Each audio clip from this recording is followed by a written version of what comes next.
Hey everybody, it's your girl, Simply Anna, formerly known as Three is No God, and I am back with another one. I'd ask you to first consider subscribing to my channel, hitting that like button, and making a comment down below. Okay, let's get into it. Hey everybody, welcome back to my channel. So I wanted to kind of go through one of the inconsistencies that we talked about in the video that I dropped yesterday about Bishop Whitehead. I wanted to go a little bit more in depth with it. And it is the lawsuit that was filed by one of his parishioners. And the reason why I wanted to do that is because I know that we talked about some text messages and things like that that were sent and just kind of high level talked about the lawsuit. But I think reading the lawsuit in detail, it really shows you the brazenness of Bishop Whitehead and just really the predatory nature in which he really took advantage of this particular parishioner. If everything that she alleges in this lawsuit is true, again, this is all alleged because this matter is still being worked out in the court. So again, this is just all alleged, but I wanted to really talk about what she is alleging in the lawsuit because, like I said, it is extremely brazen. And I think it speaks a lot to the character at the core of who Bishop Whitehead is. And I think it's really important for people to know exactly how he preyed on this individual.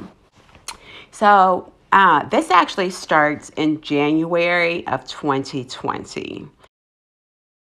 Miss Pauline Anderson started to go to his church in January of 2020.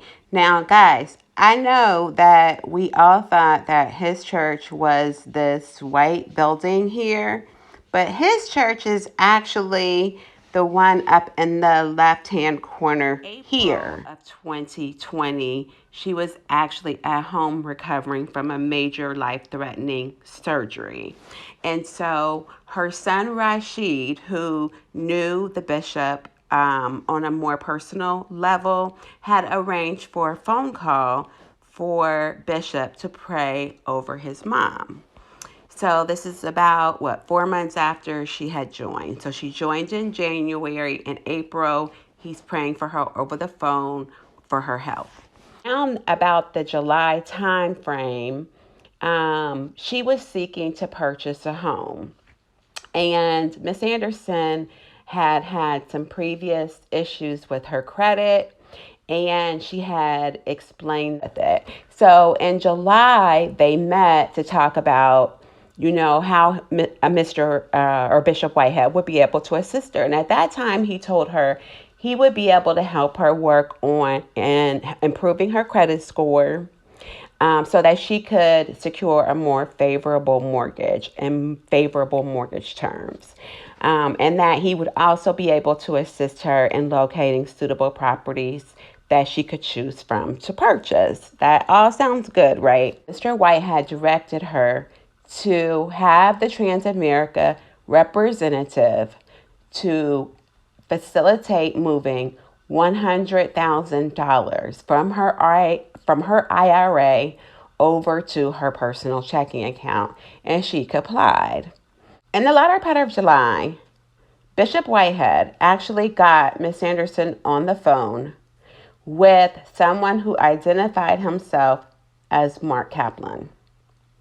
He was supposed to be a mortgage loan officer with Crown Home Mortgage.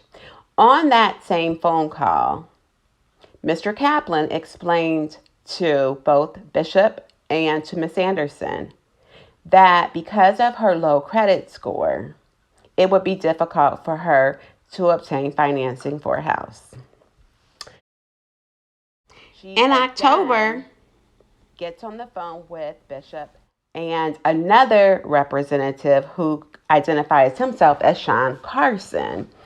And he's supposed to be the vice president of this federal savings bank. And At that point, he tells Miss Anderson pretty much the same thing. She would would unlikely be able to secure financing to purchase a home and in the immediate future. Bishop Whitehead basically told Miss Anderson that because they were having difficulty with getting financing, that he was going to present her with an alternative proposal to secure housing for her. Okay, now I haven't really heard anything so far about what he's actually done to help her improve her credit so that she could obtain financing. But at this point, he's only put her on the phone with two different lenders who basically said that it's going to be difficult for you to get financing. Bishop comes to Miss Anderson and he tells her to invest money into his company and that they would use the money from the investment to purchase a home for her. They would use the money that they make in the investment to do any repairs so that it could be habitable for her to live in. But, she expressed to him that she's supposed to be using in her retirement to live on. And so he tells her he's going to provide her with $100 a month to live off of until the purchase and the renovation of the property was complete. That was the agreement that they made. Now, keep in mind, this is all in an oral agreement. Okay? So on November 30th, Bishop had Miss Anderson withdraw $90,000 that he had previously had her transfer from her IRA over to her personal checking account. He had her give him a cashier's check for $90,000 payable to Lomar Whitehead Incorporated. Okay, so she's supposed to be investing into his business, which is LWI, which is Lomar Whitehead Incorporated. Bishop Whitehead did not provide contract, nothing, no documentation, no evidence that the payment ever was even given to him. But it was a cashier's check, so obviously the bank has a copy, and that's the purpose of getting a cashier's check, so there's evidence of who you paid it to. He actually paid her one payment of the $100. He did it in December of 2020. And he never made another $100 payment as per their oral agreement again. Now, keep in mind that he's actually, during this time, running for the Brooklyn Borough President, which is going to hold a primary in June of 2021. So this is really when the primary and the campaign is really starting to heat up. And I'm going to show you some things that actually are going to raise a little bit more questions when it comes to campaign financing, because I did find some things there that I think that you will find interesting. But between the months of January until May, really nothing was going on. Okay, there's text messages going back and forth where she's asking him, have you secured any housing for me? And he's telling her he's too busy. He's working on his campaign. And that's pretty much, he's just giving her the runaround. Again, she's not getting any of these $100 payments. And all she's getting is the runaround about him securing housing for her. May 19th, 2021, Miss Anderson sent him a text message, again, inquiring what's going on with my home.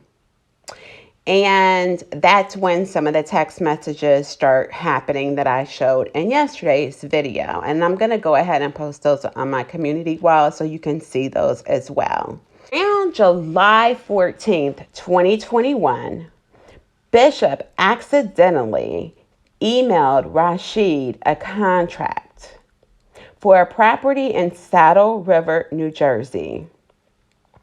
That contract was the purchase of a property by LWI, which is Lomar Whitehead Incorporated, as the purchaser. And it was located at 14 Christopher Place, Saddle River, New Jersey. And I'm going to show you some pictures of that particular home. The sale price that was on that contract that Bishop accidentally emailed to Rashid was $4.4 million with a scheduled closing date of August the 11th, 2021. So keep in mind that he has now $90,000 of Miss Anderson's money. He has only given her one $100 payment that he was supposed to be paying for her monthly. He's supposed to be securing a home for her and making renovations, and that has not happened. And now her son is getting a contract emailed to him by accident showing that the good Bishop is now getting a home that he's going to be closing on August the 11th for $4.4 million. Just let that sit in. So he's accidentally sending this to her son after he's gotten her $90,000 and has given her nothing but a $100 monthly payment. There, at that point, he's had her liquidate her entire life savings as an investment to him. $90,000, promising to use those funds to purchase and renovate a house for her. He's given her nothing but $100. And now he's purchasing a $4.4 million estate. So that had to anger them. That had to really anger Miss Anderson. And it should anger all of you. Anderson, it's feeling like she's being frauded. This person, he's supposed to be a man of the cloth, that he was supposed to help her secure housing. And now, he's fraudulently converted all of her life savings down to basically an investment into some business for himself. And so Miss Anderson was instead left with nothing. I will also send you proof and bills from people that I hired months ago to start the process of investment. As for the record, anything that was given to me is a donation unless it's attached to a contract. I was making investments. That's what I do, for the record. So he's specifically saying here now that this is not some investment, that this is actually a donation. So is he saying donation to his campaign? Because again, 1 month later, in June of 2021, that's when he's going to be in the primary for the Brooklyn Borough president. So that's where I have a lot of questions. Where exactly was he specifically saying that this is supposed to be a donation? This is supposed to be a property that you were supposed to be buying and renovating for her, and a home. This is her life savings. So this is extremely brazen. And just so we can just kind of put things into perspective. Now, again, think about the time frame that this is going on. I'm going to show you here where in January of 2021, all on the same date, January the 11th, 2021, he makes not one, not two, not three, but $4,400 worth of donations to his own campaign. It says here that he is the pastor of the church. And he's also told us that he doesn't take a salary from his church. So where did he get this money? He's donating to his own campaign. He's got her $90,000.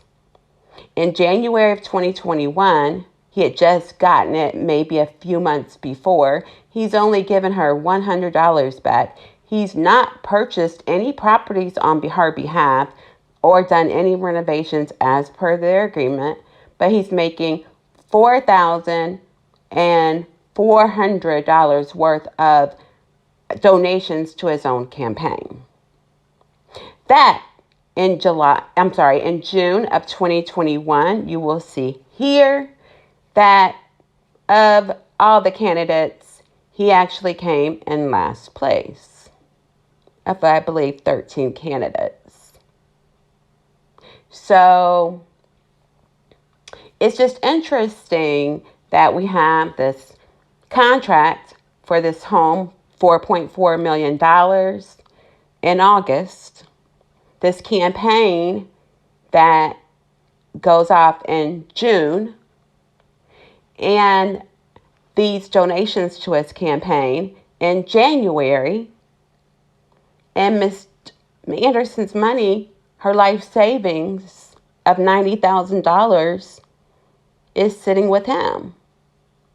These are questions that I think are fair to be asked. And they're questions that we should all be wanting to know. Because to be someone that you trust, this is someone she trusted. She believed him to be not only a pastor, but a bishop.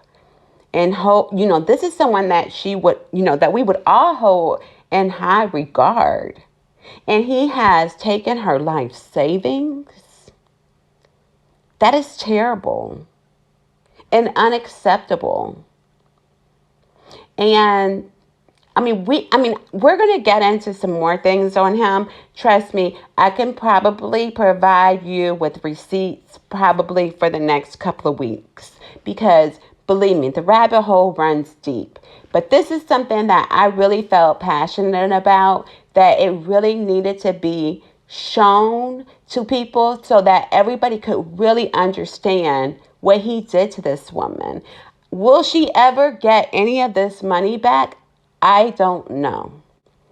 She definitely will get a judgment, but will she see a dime of her money? I don't know. I hope she gets it back. That's all I have for now, you guys. Until the next one, you guys stay blessed.